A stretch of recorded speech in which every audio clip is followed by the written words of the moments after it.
People always fall out of love. നമ്മൾ ഒരു റിലേഷൻഷിപ്പിലേക്ക് കയറുമ്പോൾ നമ്മുടെ ഒരു ഫീലിംഗ് ഇതാണ്, ദിസ് ഈസ് ഫോർ എവർ. ഇത് 6 മാസം സ്നേഹിച്ചിട്ട് പിന്നെ നിർത്താമെന്ന് ചിന്തിച്ചാരും ചെയ്യുന്നില്ല. അങ്ങനെ ഉണ്ടെങ്കിൽ അത് റിലേഷൻഷിപ്പ് അല്ല, അതൊരു പെർമനൻറ്റ് പ്രോജക്റ്റാണ്. പലപ്പോഴും ഒരു ലൈഫ് ടൈം പ്രോജക്റ്റ് എന്ന് ചിന്തിച്ചുകൊണ്ട് തന്നെയാണ് രണ്ടുപേരും അതിലേക്ക് പോകുന്നത്.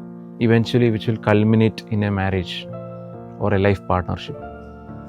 പക്ഷേ സംടൈംസ് വലിയ വലിയ സീരിയസ് ആയിട്ട് തുടങ്ങിയ റിലേഷൻഷിപ്സ് നമുക്ക് കാണാൻ സാധിക്കും 2 മാസം കൊണ്ടും 3 മാസം കൊണ്ടൊക്കെ ബ്രേക്ക് ചെയ്ത് പോവാം. ആൻഡ് ഇറ്റ് ഈസ് ബിക്കോസ് റിലേഷൻഷിപ്പിലേക്ക് കയറുമ്പോൾ നമുക്കൊരു എക്സ്പെക്റ്റേഷനുണ്ട്, ഞാനിതാണ് ആൻഡ് എൻ്റെ പാർട്ട്ണർ ഇതാണ്. ഞാൻ എക്സ്പെക്റ്റ് ചെയ്യുന്ന രീതിയിൽ എൻ്റെ പാർട്ട്ണർ നിൽക്കും.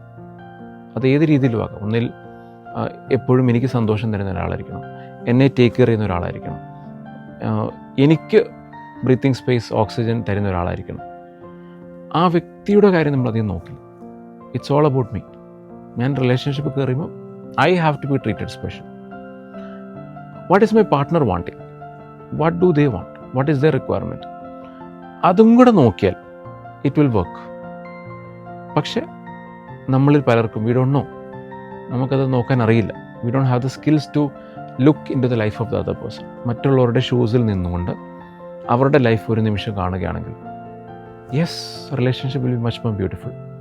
അതില്ലാത്തത് കൊണ്ട്, ആ എംപതൈസ് ചെയ്യാനുള്ള കഴിവില്ലാത്തതുകൊണ്ട്, it's all about me, it's me എന്ന് തിങ്ക് ചെയ്യുന്നതുകൊണ്ടാണ് റിലേഷൻഷിപ്പ് ബ്രേക്കിലേക്ക് പോകുന്നത്. So people will fall out of love because they think that it is all about them.